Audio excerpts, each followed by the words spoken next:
ناظرین، میر بلخ شیر مزاری کی نگران کابینہ بنی تو زرداری اس میں شامل ہو گئے۔ اسی دوران غلام اسحاق خان کا انتقال ہو گیا۔ انتخابات میں بے نظیر کو حکومت بنانے کا موقع مل گیا۔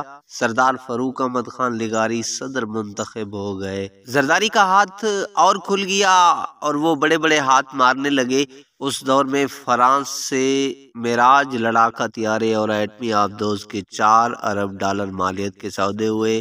آبدوز کی اسمبلنگ کراچی یارڈ میں ہونا طے پائی۔ ان دونوں سودوں میں مبینہ طور پر بہت باری کمیشن طے پائی۔ آبدوز کے کمیشن کی آخری قسط حکومت پاکستان کی طرف سے واجبات کی مکمل ادائیگی کے بعد ہونا قرار پائی۔ ناظرین، یاد رہے کہ ہر دور حکومت میں زرداری کا مشن رہا صرف پیسہ۔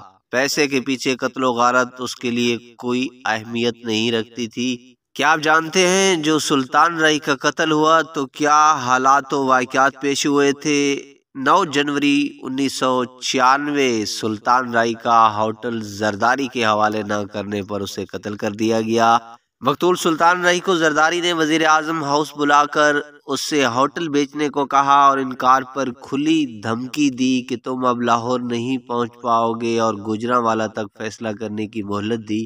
سلطان رائی بہت ہی پریشان ہو گیا اور وہاں سے نکلتے ہی اپنے دوستوں کو صورتحال فون پر بتا دی۔ اس کا باقاعدہ تعاقب کیا جانے لگا۔ گوجرانوالا کے پاس اس کو روک کر منہ کے اندر پستول کی نالی ڈال کر فلمی انداز میں گولی مار دی گئی اور وہ واقعی لاہور نہ پہنچ سکا۔ ہم آپ کو یہ بھی بتاتے چلیں کہ جب آصف علی زرداری جیل میں تھے تو جیل میں قیام کے دوران بظاہر تو نادار قیدیوں کی فلاح و بہبود کے لیے کام کیا جو چھوٹے چھوٹے جرائم کے الزامات میں اپنی غربت کی وجہ سے قید تھے، لیکن زرداری نے در حقیقت جیل کی دنیا کے بڑے بڑے مجرموں پر مشتمل ایک گینگ بنانے کا عمل بڑی رازداری سے شروع کر دیا اور جیل کے اندر رہتے رہتے کراچی میں خون خرابہ کروانا شروع کر دیا۔